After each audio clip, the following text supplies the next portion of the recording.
All right, Spinderella, welcome to the show. You know, it's so crazy. In the years that I've had the show for 4 years now, this is your first time, which is crazy. I know, and it's I don't get caught up in any mess. That's why I'm not normally caught up in any mess, or at least I try to avoid, um, that stuff that goes on in these artists' life. But looks like I'm kind of caught up in some things right now. I mean, your name is in the streets. Everybody is asking where it's Spinderella, and we're going to get into all that. And I just want people to know, and let me just be very clear. Before there was a Hollywood Unlocked, before there was a Jason Lee, everybody knew. Spinderella was actually one of my first friends when I first moved to LA. I was still working at the Union. And I remember I had a 29th, I think it was my 29th birthday party. Has it been that long? Oh, Maybe my 30th birthday. I can't remember. It's been like 13, 14 years. You DJ my party, yeah, and one thing that I remember is, well, two things. One, I had a great time, and two, you got me so drunk off of those damn drinks. What were the drinks and again? lemon drops, boo. I can't even drink a lemon drop now because of you. I didn't even make it home that night. But yeah, I remember you got me that drink, and it got me so lit. Yeah, that was our drink of choice back then when we got around each other. It was good times though. Yeah. And so you left LA, went to Dallas, and just Hmm. never came back. You don't miss us out here? Hell yeah. I miss LA. I miss my friends. Of course, Kalima, my best friend. She passed 3 years ago. Um, I terribly miss it. I miss hanging out, and LA was just like it was a great place for me to grow and to get the hell away from New York. How about that? Mm. And so Dallas, so Texas. I recently went to Texas. You came and visited me on my book stop. The men and the energy in Dallas is very different than LA and New York. Like I feel like it's a lot of love out there, and I know that you found love and now are engaged. You just went out there and said, "I'm just gonna glow up, get my whole married life together." And is the men? Is it just different out there dating? Yeah, it's that Southern hospitality. The Southern man. Oh my God, they're just so hospitable, and I mean, for what I know, I'm sure there's women that might say differently, but I found my love. Yeah, I wasn't looking for it. My fiance, we're getting married in May, and we were supposed to get married last year, but of course, due to COVID, we had to, postpone the wedding. But I'm gearing up for that now. But yeah, the men out here is sexy. I'll say that. So how did you and your fiance meet? Because I know we've never talked about that, but I know he's in nightlife, right? I mean, he's out there in the streets. Yeah, he's a comedian. He's a producer of a comedy series. He's a promoter here as well, and so he gives events and comedy shows here. I met him. He wanted me to do a party for him, and we kind of got together in that sense. I would see him. Well, actually, I knew him from Twitter at the time, and I followed him. But he hit me in the DMs and was like, "Can I do a party for him?" And we worked that out. Let's just say. Mm. And now you paying with it for your life. I mean, because now you guys are getting together and creating a life together. Yes, it's beautiful. That's the sunshine of my life. He keeps me smiling. It's good to have that comedy aspect in your life. You need somebody that really, Jason. I know you've been looking for love too. I've been following you. Make sure you find someone that is fun, not no hardcore dreary ass like just everything is too freaking serious. You need to have fun. um So but yeah, I found that, is that and I'm what happy. attracted you to him? Is that what attracted you to him? That he was funny, that there was life, that, because sometimes, especially like right now during COVID, a lot of people are trying to figure out how to date in the middle of a pandemic where Yeah, everybody around you seems to be dying and life is just, yeah. always constantly a lot. Was that like a light for you to be able to have somebody that gave you that laughter? I believe so. I was a DJ for the Shaq All-Star Comedy Tour, and I was around comedy all the time for that tour. And so I vowed to myself that I would keep comedy in my life. But it was so funny. I was doing when I got to Dallas and I met him, I didn't know that he was, I really didn't know the scene, the comedy scene here in Dallas. So I was introduced to it through him. And now we produce comedy shows together, and I have my own Spinderella comedy jam. So Hmm. I got a show coming up next month with this team of comedians called the Rat Packs, which he's a part of, that I'm a co-producer on. So yeah, I keep comedy around my life because I just have to. I need to laugh. Well, speaking of comedy, recently me and you were on Clubhouse and we were chatting it up with the fans, and we got to talking about doing a really dope moment for people where we could give fans access to their favorite stars to judge, like to do a talent show. And you participated, me, you, Tiffany Haddish, Fat Joe, and Neo, and Katakio, who won, was recently on the show. What did Uh, you think about that? What did you think about how we were able to create a whole ass talent show for people to like log in and figure out how to get seen? well, that was a proud moment for me, just being able to be a part of your vision and helping someone come across, like crossover, where more people would be introduced to that talent. I was happy to be a part of it. We discovered a lot of talent in that room, but she was definitely clearly the winner. And I think we made a great choice. Yeah. Don't No, you think? I mean, she beat the guy that I wanted to win. I was going for Oh, gospel we were, oh, okay. Well, because I really God, liked her. God, God I told really me liked her. God told me to cheat, but I was outnumbered by the judges, and she won. But it was Yes. Yeah. I mean, well, sometimes the one in the second position, it does get that light, and is able to outshine, and they get the opportunities as well. So because you're not in the first position does not mean that you won't get the opportunities. People are still watching, and talent is talent. So all right. So one thing I know about you, and you started by saying that you're typically not in any mess, but for some reason, I feel like you're in the middle of mess that you may not have necessarily created because, as you know, the Salt-N-Pepa documentary is out on Lifetime, and a lot of people are watching it, but I'm sure you have not. You're not in there. You're not mentioned in the press. I know that they recently did an interview where they were questioned about that on the Breakfast Club, and they said that they were not allowed to speak your name, but that came by way of the lawsuits. There's a lot to unpack here. The first thing I want to ask you is, have you seen the Salt-N-Pepa doc? no, I haven't. I have not seen it. I stand by my statement. I will not support something that does not support me. Mm-hmm.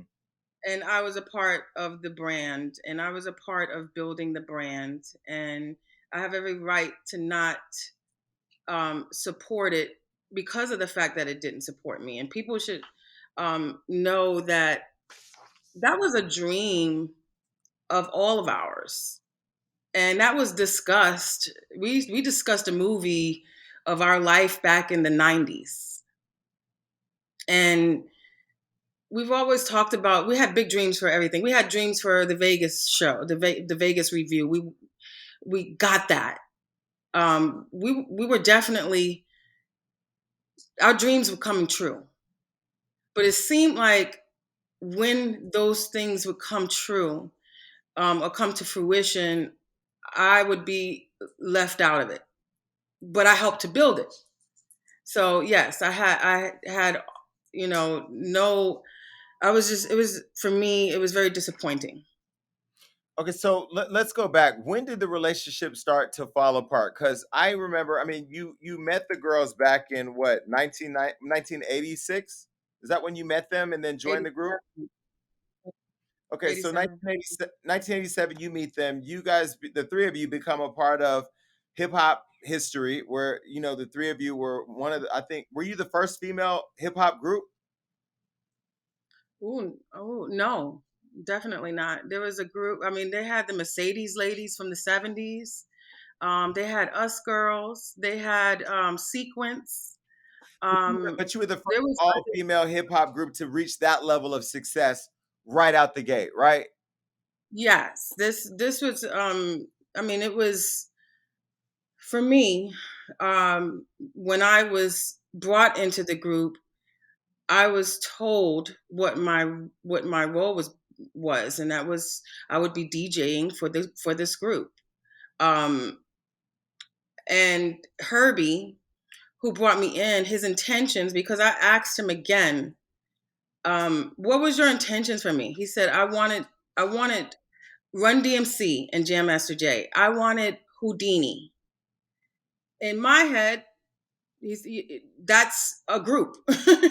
So fulfilling filling those holes in and doing what needed to be done to make that happen, the work that it takes to get to that kind of a status of Run DMC, it takes those elements. So I went into the group under the premise that I would be joining a group to take it to the top, to the Run DMCs and to the Houdinis. And we did just that.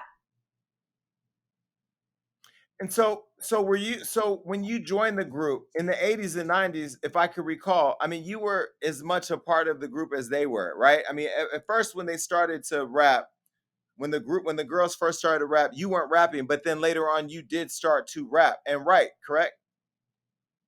I rapped, I produced, I danced, I interviewed, took pictures, I did all the things that it would take to build the brand right there with them. And so at what point did it go from you're a part of the group to you no longer need to show up? I mean, when did that change happen? And what You know how did what? it happen? Herbie was the creator, and he was the one who brought this together, and he was the one that brought me in with the original intention. And I don't think Salt-N-Pepa adopted Herbie's intention. I think they once Herbie left the picture, they began to feel that okay, it is what it is, and now this it's almost like they inherited. I mean, this is just my speculation. They inherited Herbie's situation because at some point Herbie was in, and then Herbie was out, and he's the creator. Right, but He's the when you put the group together and you guys were doing your thing for the world to see, it's like it's the brand. It is what we know. When did it like when Herbie was out, was there a meeting where they said, "Look, we don't want to go in this direction anymore. We're going in a different no, direction." no. They did. I've had a couple of conversations where Salt had said, you're just the DJ. But here's my confusion, and I can see where everybody else is confused. If I'm just the DJ, why am I building this brand? Why am I working like you are?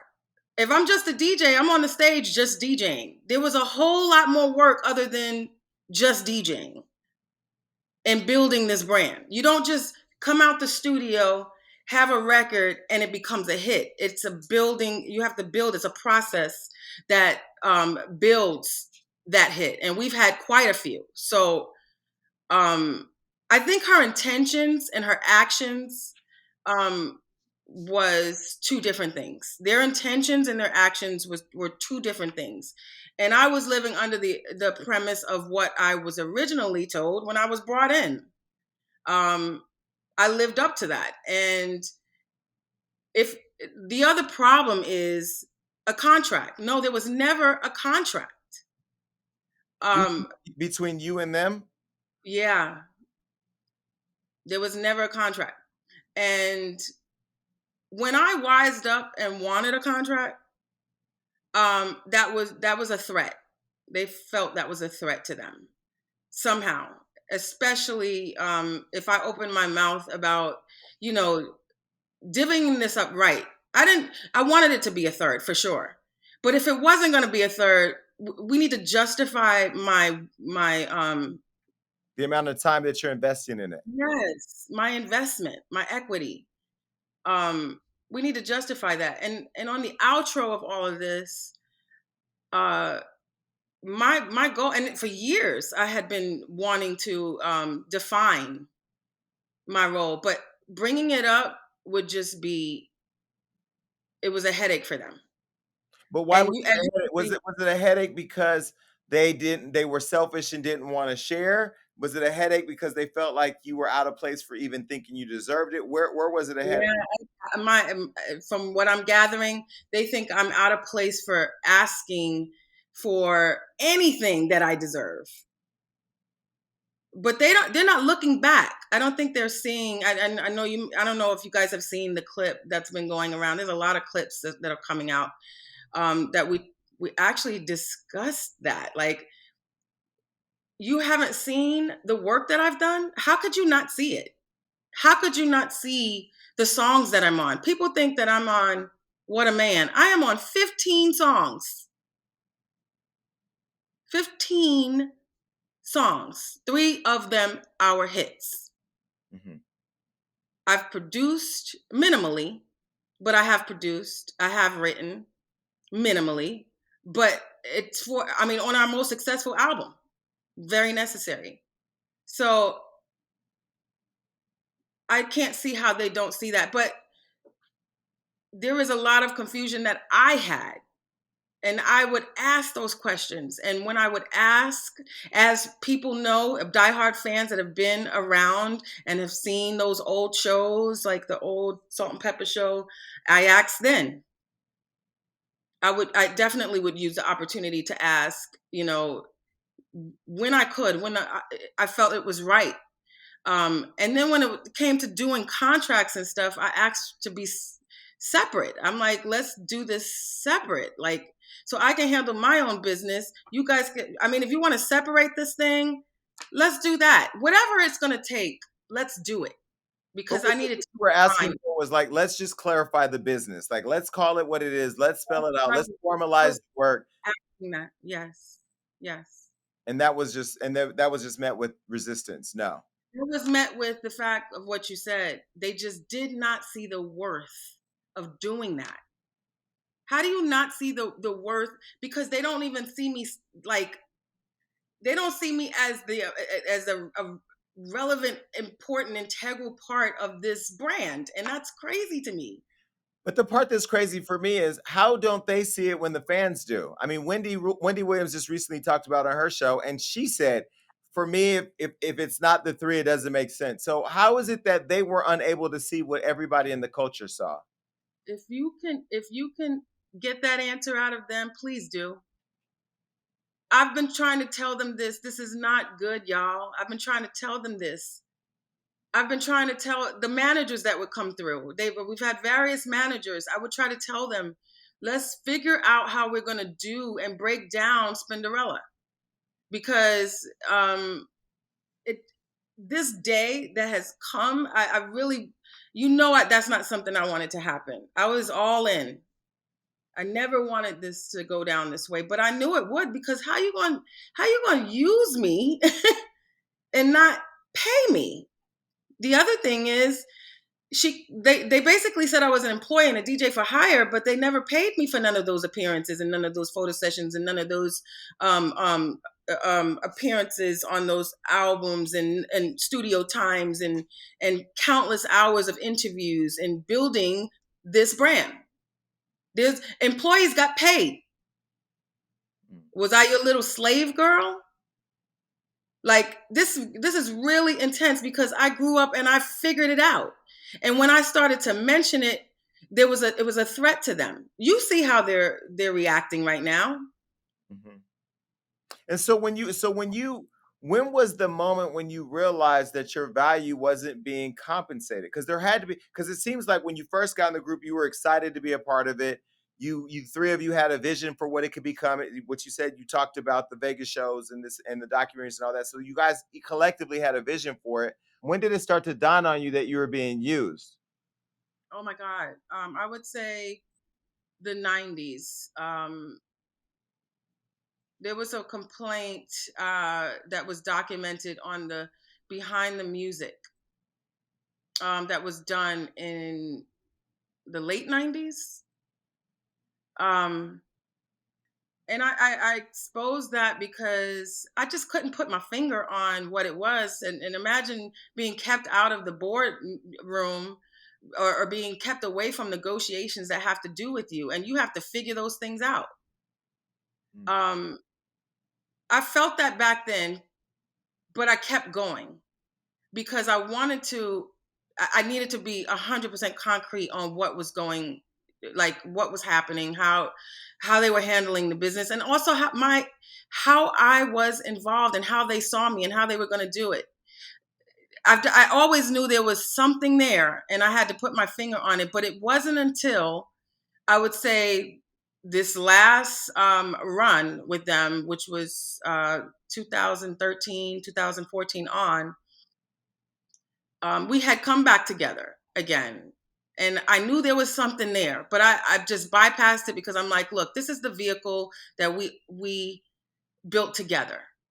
And there's opportunity for us to figure it out. And maybe we'll figure it out along the way. I'm not going to trip. I'm going to get back in and we're going to figure it out. And I was telling Peppa that. I was like, when can we talk about this? It just was never, it always was a threat. It was always a threat. And I got to a point, thankfully, that, and it happened during the show, during the ladies night show on BT, that I was completely just, if they're not going to talk to me, then this is definitely going to be a wrap. Like we have to talk. So you saw me on that show, ask them in front of the cameras, can we please have a mediator? Can we please sort this out? Can we please figure out how to dissect this properly that's beneficial for all of us and the fans? And their response, I don't know if you saw it, but you can YouTube it. Their response was no. We're not sitting down with a mediator. We don't need to rehash anything because this is what it is. It's what it's going to be. They said that. And that's when you saw me get up and walk away. I walked away. I didn't quit. I walked away from that conversation broken and again and let down and not sure what was going to come of it. But knowing that we still had a lot of equity here.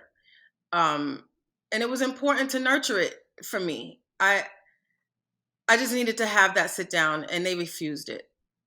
They So refused it. They refused it. So were the fans ever thought about during this whole, because you guys are so legendary to so many people around the world, and you have fans in every country. People, women in hip hop, men in hip hop, look to Salt-N-Pepa and your group as just larger than life because of your contribution to the culture. Were the fans ever thought about during this whole process from them? I can't speak for them, but it doesn't look like it. It looks like for an example of that is when we did part ways, when they did terminate me, I should say, I waited for them to make a statement and they hadn't, they wouldn't. I felt it was owed to the fans to know that, to know the truth so that, they can know. What they did do was continue on using the images of me after the termination to sell tickets.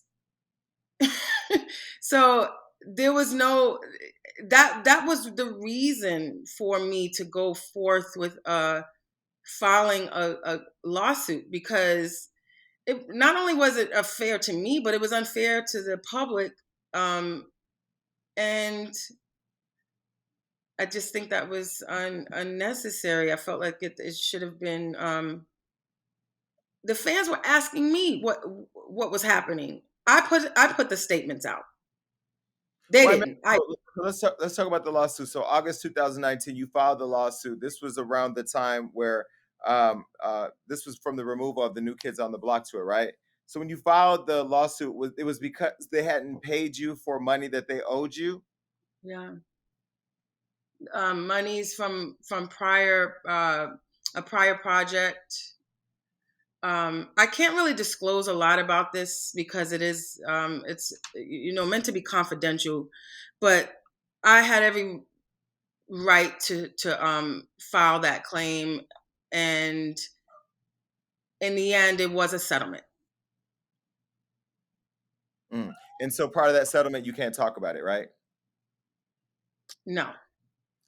But were you sad in the fact that you had invested your whole life into something that you then had to go and fight for? Like you had to fight for being paid what you felt was just due, given that you had invested so much of your life in it. Yeah, yeah. It was a fight. It was an unnecessary fight. Let me just say this: I had love for my group. I had love for them. I had love for the legacy. And there was a purpose when the seed was planted. When they brought me in, there was a seed planted in me, and I saw to it that this would be nurtured. And I did my part. I did my part. They refuse to acknowledge that. That's crazy to me. Do you think they were jealous? I don't know. I don't know. I ask myself. I don't know.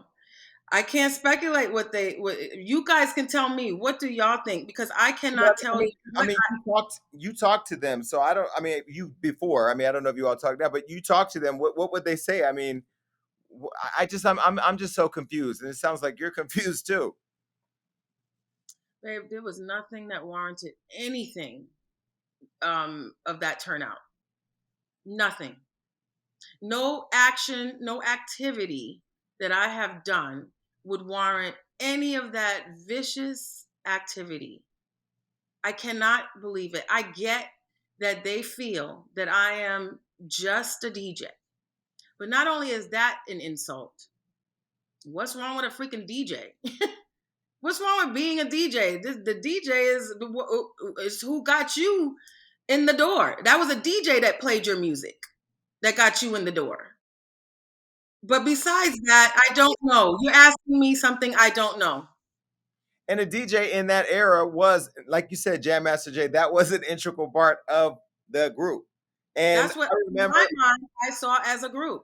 When Herbie said, my intention is to recreate a female version of Run DMC, I didn't say just Run and D. I mean, I didn't get him saying just Run and D. I immediately thought Run, D, and J, which is a triangle.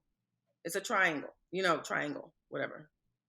Um, and they have they put that was embedded in me. Now, Salt-N-Pepa's intentions was different somehow, and they acted accordingly to that difference. But well, actually, they didn't act accordingly to that difference because they still used me. Other than if I was just a DJ, I would just be DJing. I would not be on your album cover. I would not be in the studio with you. I would not be in the on those promo tours. I wouldn't have to do all of that. I thought it was I was the opportunity. I loved it. I was like, yeah, let's do it. They gave me the schedule. They handed me the schedule. So there was me thinking, and with the talks that we've had along the years, like, the payday is coming. This, we're gonna like one day we'll do a movie. We actually talked about how that would go, like the two of them being born, the three of us, and then me coming in, and um, I mean, it was just an idea or whatever back then, but I'll. I really don't know. When I tell you I don't know, I don't know. But what I do know is their reaction and their the results. And whether you considered me an employee, if you did that, you would have paid me as such. You would have paid me as an employee for all those hours. You didn't do that. If you considered me a work for hire or whatever, we can't say that happened because I didn't get paid for those activities to build this brand. But it's a lot of years that have went by, and in the interim, I would ask for this to be defined, and it was like poking the bear. so are you bitter at all? I mean, how do you not be upset or angry? Because I've never known you to be an angry person or bitter person, but why not? You're not bitter or angry? Oh no, I was very upset. This played out in different ways for me. As I mean, I definitely had depressions about it, bouts. I've had self-esteem issues. I had confidence issues. On this show that I did on OWN Love last goals. year, Love goals. Love Goals, I shared with the therapist Spirit what was happening with me. You know, you guys, if you saw that, you saw me having my voice issues. Like I couldn't even speak. It was just Was it because it was chipping away at your confidence and your like it was trickling now over into your relationship? it was trickling into my relationship, and thankfully I had, you know, a great supporting partner, and you know, he knew it was just hard. It was communication issues. It was a lot. Let me tell you what it does to you. It makes you feel less than a person. It makes you feel inferior. You have an inferior complex. You have confidence issues. You have low self-esteem, never believing that I was good enough. Never, like, always having to prove, overprove, and never getting that acknowledgement. So yeah, those things is those are the effects of that behavior. From There's no encouragement. When there's no encouragement, how do you expect the seed to grow? How do you plant a seed back in 87 and then not water it? Mhm. So Hmm. going back to the girls, I mean, Salt is supposed to be a pastor. Peppa is Peppa. Those two had to get together and have a conversation, and you've been with them longer than anybody in the world because you know them. You're part of their world. Mhm. Or you three of you share the world together. Who's driving it? Somebody has to be driving it.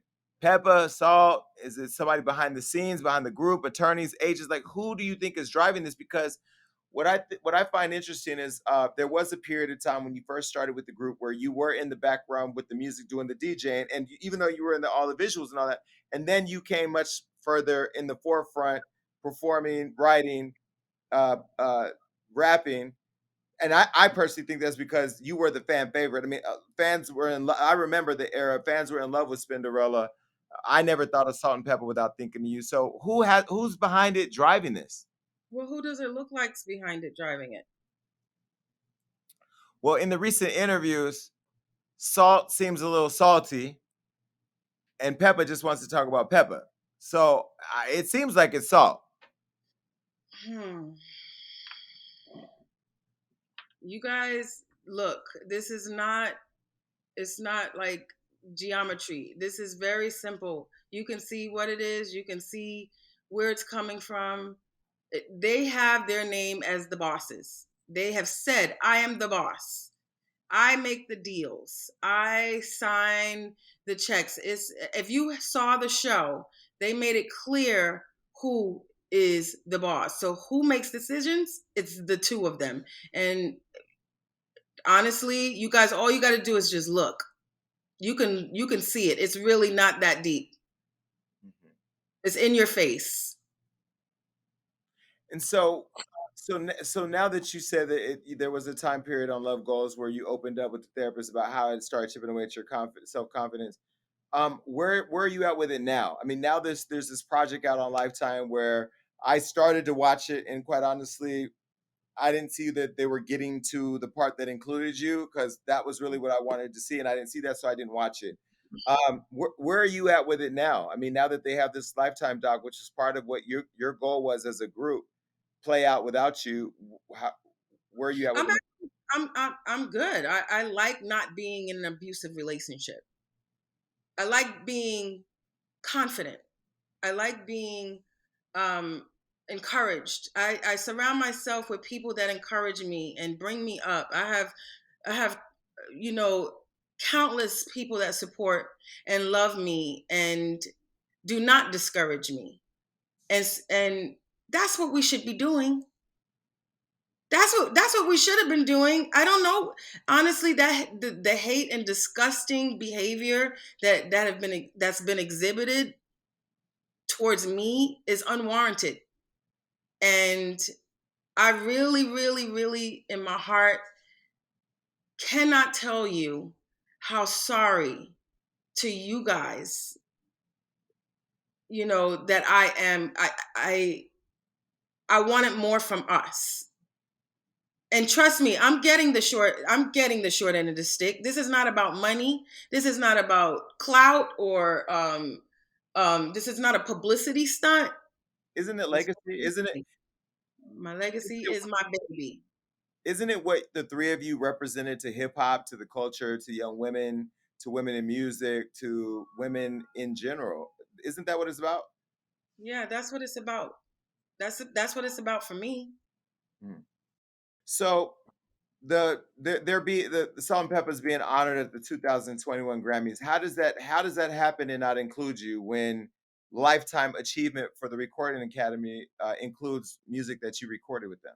This is why I have stepped up, and this is why I'm speaking out, because we don't have to be together. We don't have to be together. We have made the decision mutually. They fired me, but it's cool. I'm good with that. Fire me because I don't like being abused. But we don't have to be together. But we definitely should acknowledge the work that was put in. And that is on my back. The three of us did that. The three of us had that schedule. Nope, they keep bringing up 87 and what happened before me, before I got there. I can't tell you what happened before me. I don't know. The album that was done before me, and there was another album that I did come in on, but I was being groomed. But that third album has my DNA in it, that fourth album, that fifth album, and anything after that.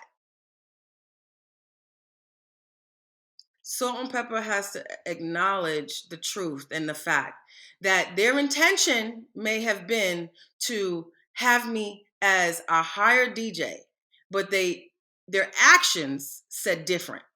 Mhm. Well, and what the consumer bought into was different, right? Yeah, I say their actions being making sure that I worked. You know what I'm saying? And I didn't mind doing it because I saw the bottom line, But yeah, the consumer, you can't disguise a truth. You're gonna tell the people that I wasn't there when I was. This is why the viral attention is happening, because people's memories are being fucked with. Mhm. History is being written right now, and you're okay with rewriting it to satisfy whatever your ego tells you that I did to hurt you. I don't know what that is. There was no issue that should warrant that behavior. Do you believe that you deserve a Grammy or to be recognized at the Grammys? Oh yeah. Yeah. What I would like to see happen is, regardless of what all is happening, we're going to always have this issue because my name, my likeness is attached to their success. And unless we come up with a plan to figure that out, which that's a settlement was done for the majority of that, but there's still things like these lifetime achievement awards that I should be a part of and that I will continue to pursue. The star on Hollywood. Oh yeah. Um I will do my best to pursue that which is due me. That's it. Mhm. That's it. I can't control what they do. We've seen the activity. We're not blind. I know a lot of that stuff is confusing for people, but trust me, I've been through the confusion because I was confused too. It was manipulation. I feel like it was uncalled for, especially coming from an act that that regards in women, that deals in women empowering and girl power and black girl magic and all of that. Mm. But anyway, Um, I wish I could answer these questions for everybody. I'm as broken about it and disappointed about it, but I have been dealing with this, so I know how this goes with them. It would be a shock to me for them to act differently. Mm. So are these the people that you knew back in the 80s? I mean, or have they just become new people, different people over time? Who's this? Those girls? Yeah, the girls. Are they I mean, were they spiteful then? Were they trying to erase you some like was there ever moments where you would get No, more attention and they would just no. This is not something that I felt like I was really getting close to them on a few different occasions. I felt like we were magic when we were on stage. I don't know if you've ever seen our show, but those that have seen it from the beginning will tell you there was magic there. I'm I do feel, however, that they have. I mean, we've had a lot of great times, but they've had this underlying issue and really acted out on it in these past couple of years from this the fact that I would ask about fixing or defining. I even just wanted my name to be, you know what I'm saying? People kept seeing three people and calling us Salt-N-Pepa, and they would be like, "Who's that?" They weren't. It wasn't fair to the new fans that they didn't know who this person was. Mhm, So I made it clear that I wanted to define that with them, and I wanted their support on that. And it was like, how do we do that? mhm. Why are we going to change our name? We're Salt-N-Pepa. I didn't ask you to change your name. I'm just saying, like, how do you fix that? How can we justify that? Let's talk about it. Let's figure it out. I didn't have all the answers, but I Well, wanted some kind of acknowledgement there. And I wanted to sit down with what I called my sisters.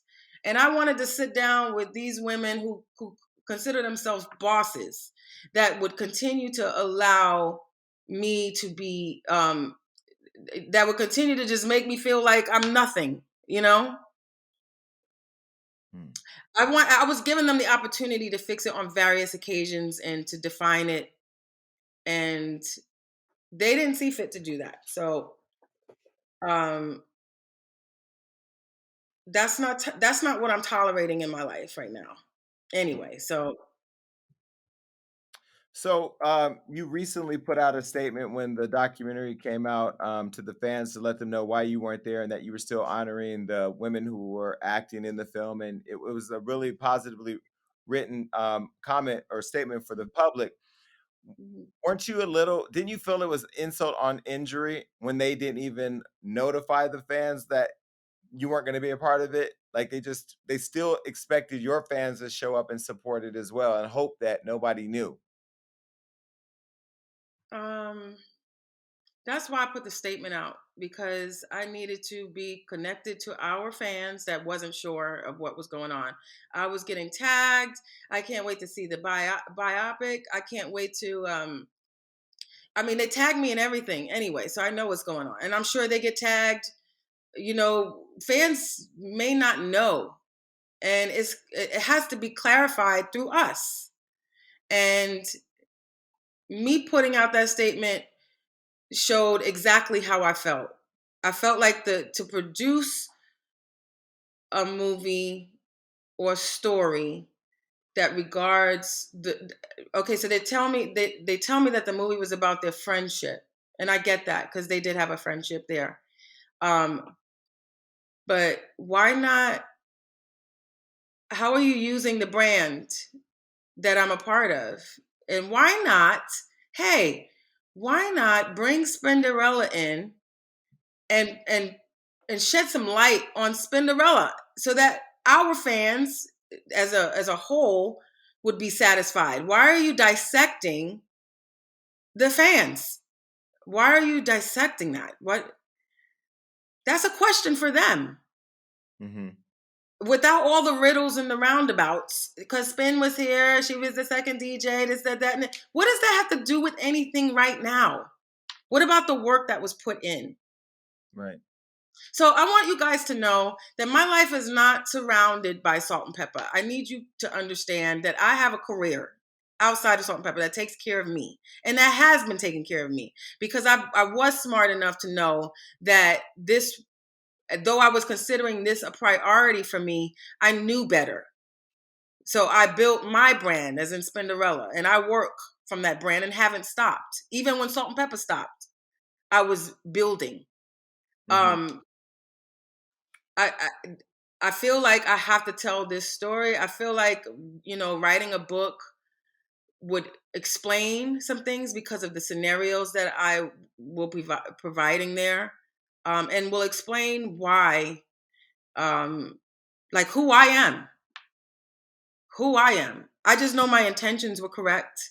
I just know that I had love for the legacy, and I still do. And I'm sorry that this is happening, or this is the way that it went.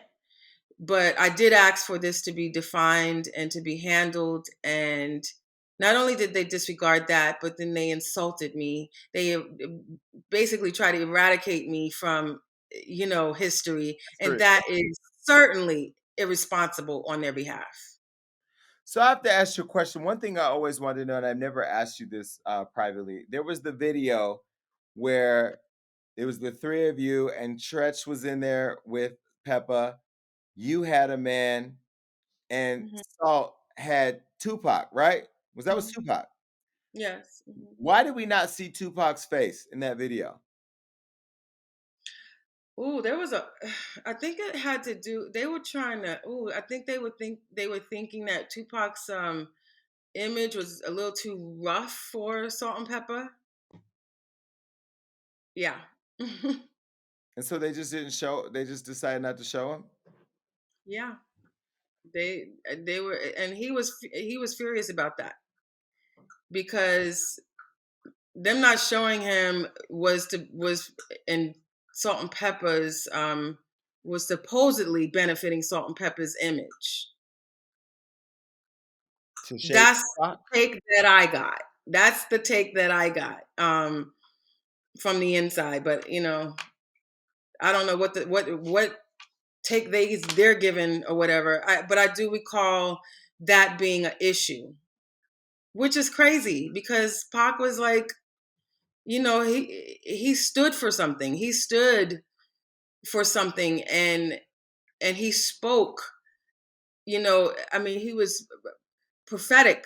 He was just a standard that people like adhered to in hip hop.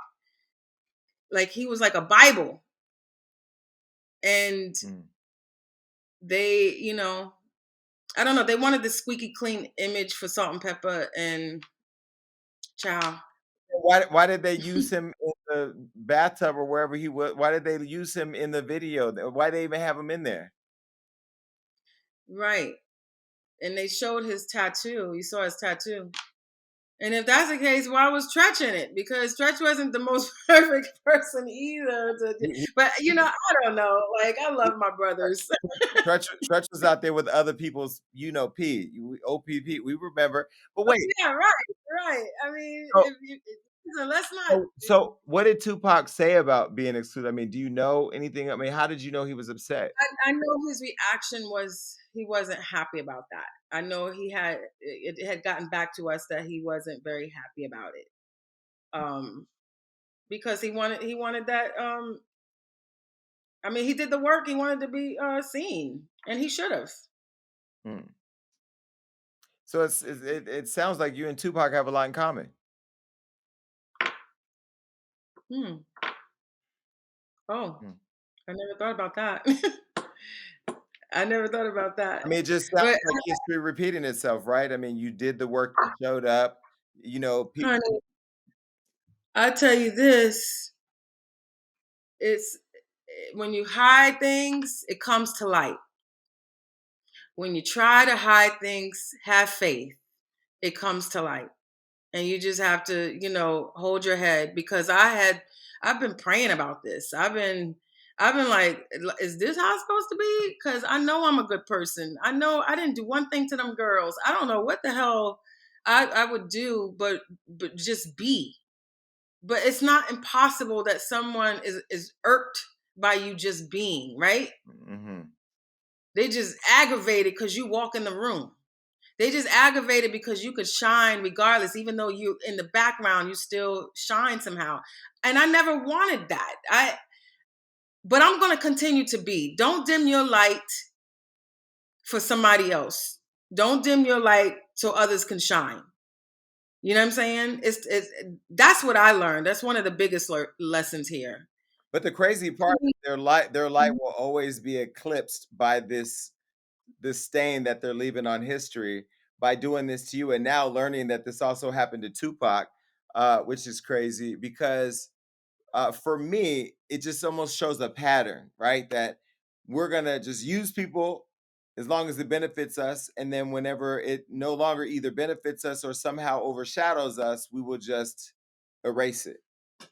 Right. And then when you speak on it or when you protest, you're the bad person. When you protest for the betterment of a situation, and you are shut down or you're shunned or you're blacklisted or you're basically belittled and devalued and discredited, it just goes to show that you should go harder. Mm. It just So goes to show that you should go harder. So you have a daughter who you raise as a single mother. When you look at her and you look at how you're standing up for yourself, what do you hope that she and other young women are getting from this example? Stand up. Number one, get your work, your I guess your paperwork in order. Be with a team, or have a team that you support, um, that support you. And the reason why I said that you support, because the team that is holding you up needs support too. And that was me. I'm a team member. I'm not salt or pepper. I'm not in the front. I'm in the background. I'm rocking. I'm moving with them. But I didn't get no support from them. Apparently, I wasn't even worth it. So, hey, I really wish that young women learn to value themselves, because perhaps I didn't value myself enough. Maybe I should have said, screw this legacy. Maybe I should have said, screw everything and walk away. However, I didn't. And we got to the places that we got. We reached a success level that we worked for. Um, but is it worth it? For me, I say yes, it's worth it, because we will go down in history. Even though it's overshadowed, it'll be overshadowed. I just feel like down the line, the music still speaks for itself. There's still a message there. And I was listening to that music while I was performing it. I was listening to the words while we were performing it. I was listening to expression, grasping, the ability to express myself. One of our songs. I was listening to Independent, Hope Independent Woman. That was our song. It was called I think it was called Independent. It's so old. Um all these songs and messages that we had, even in our shows, it just, I was trying to make that connection. I said, regardless of what's happening with them and our relationship, I know that I believe in it. I believe in these words, and that's what I'm going to get from it. That's what I'm going to take with me. So, So what was the journey to rediscovering your self-worth when you felt like they made you lose it? what it was worth everything. It was worth life. It's worth life when you find it. You usually have to go through trauma to get to it, though. Mhm. You have to get to a point. To get to a point of peace, you have to go through some hell and some tornadoes and some all kinds of like roller coaster rides to get there, because you have to learn. I do feel that I have a more of a balance. I am more outspoken. I am getting therapy for me. I feel like decisions that I've made, why would I make those decisions? Why would I be interacting with folk of that nature? Why did I just let those things pass? But think about relations that you've been in that you allowed things, and then you go, well, I allowed it, but what was my purpose? What, like, I just wanted more for us. I wanted this to be um I wanted to be justified, I wanted it to be more for us, but justly. Mm. Um and that I don't regret. I don't regret my loyalty, because that's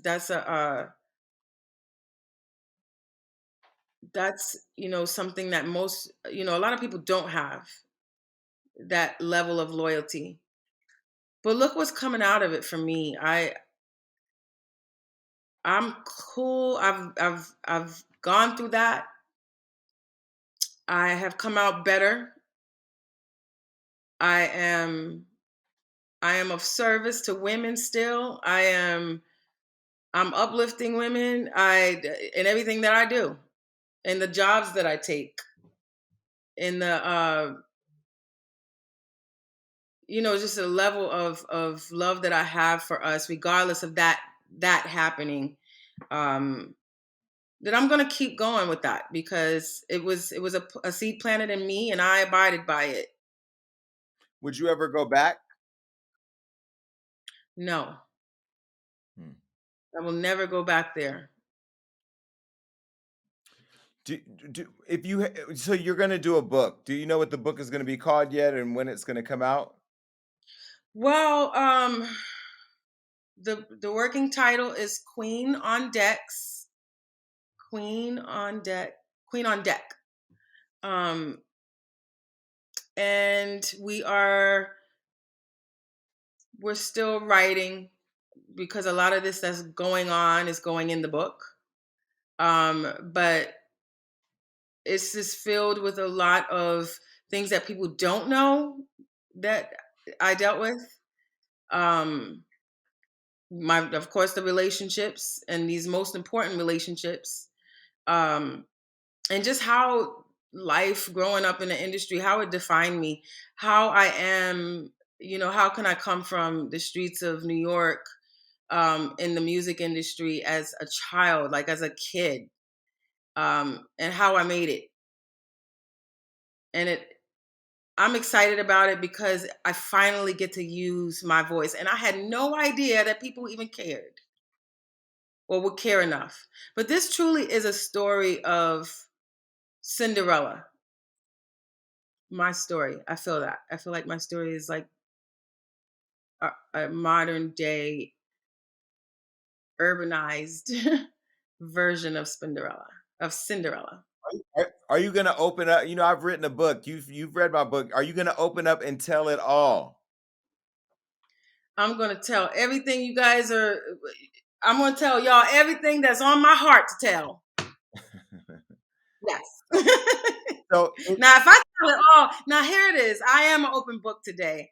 I'm telling things in this book that you guys would not have known otherwise. And you might even be shocked by, for sure. Um, yeah. And some inside stuff in these very torrential relationships. So let me ask you a question. If Salt-N-Pepa is watching, which I'm sure they will. I mean, Salt just followed me in Clubhouse. I didn't follow her back, but I'm sure she's going to be paying attention. Mhm. And we're going to do a Clubhouse after show chat the night this airs. If they're watching, what would you say to them? I would say you owe me an apology, and you owe the world, your fans, an apology. This is ridiculous. I would say this is ridiculous. And I really am disappointed, and thought that you guys really upholded this legacy in its authentic form, and would respect it enough to understand why people are so hurt. The fact that you are trying to take away something that people adore, by erasing something integral, it's something that you got to really take a look at yourself. You really have to.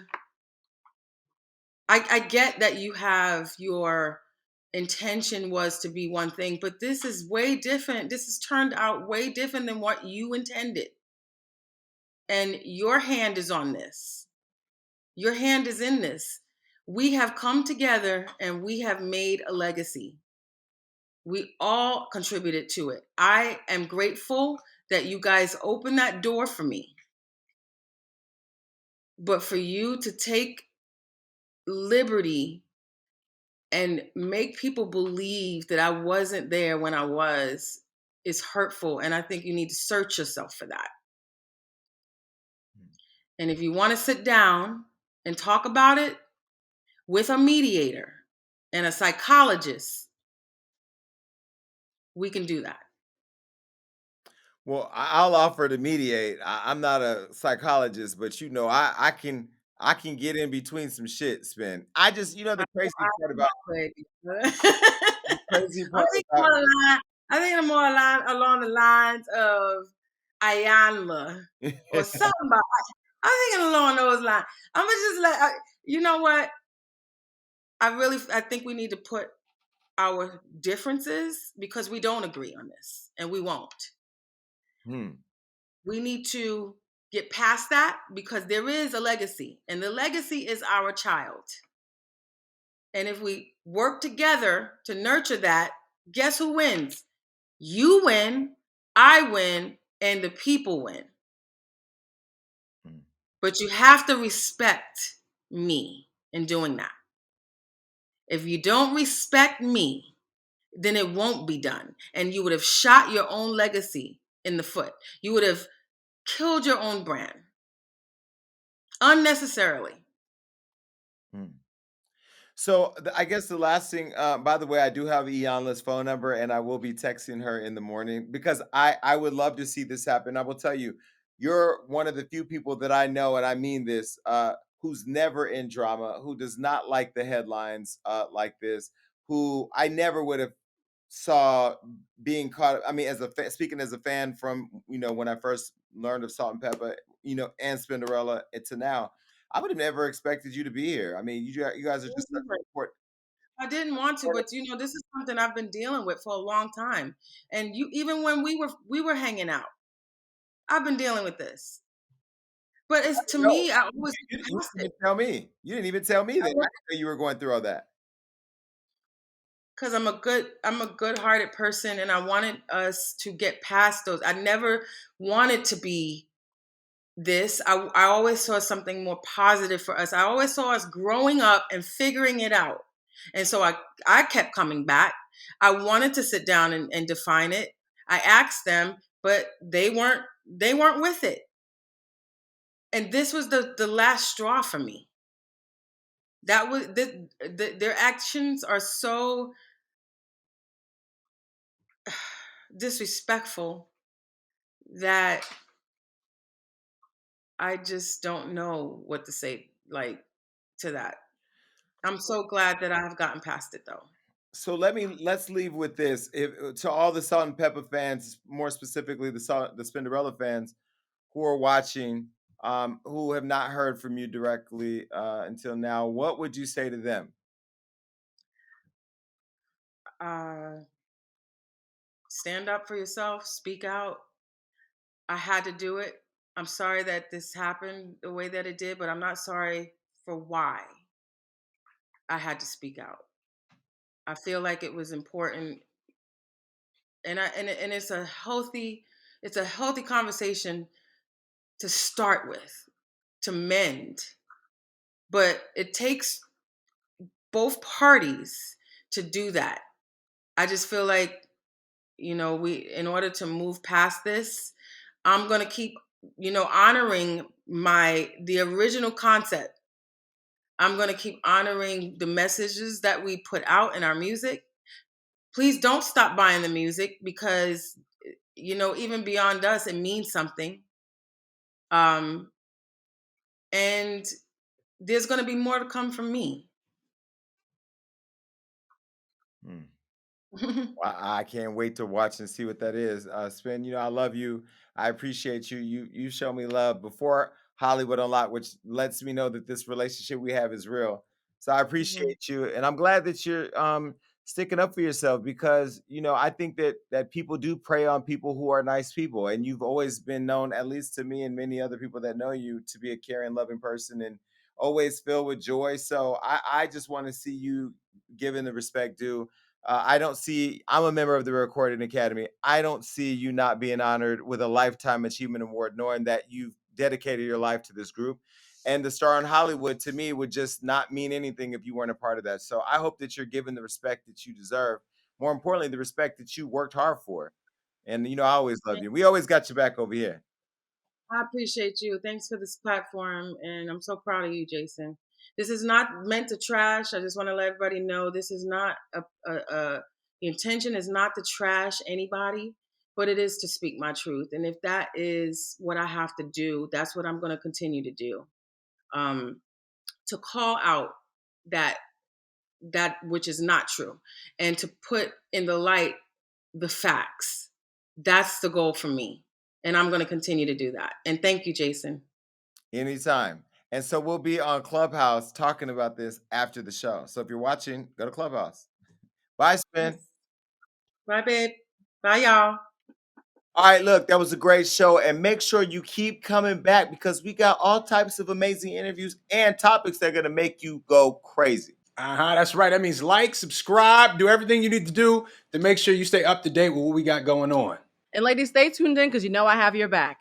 And listen, make sure that you're commenting below because even though I say I don't read it on the show, that's all I do when it's over. Peace.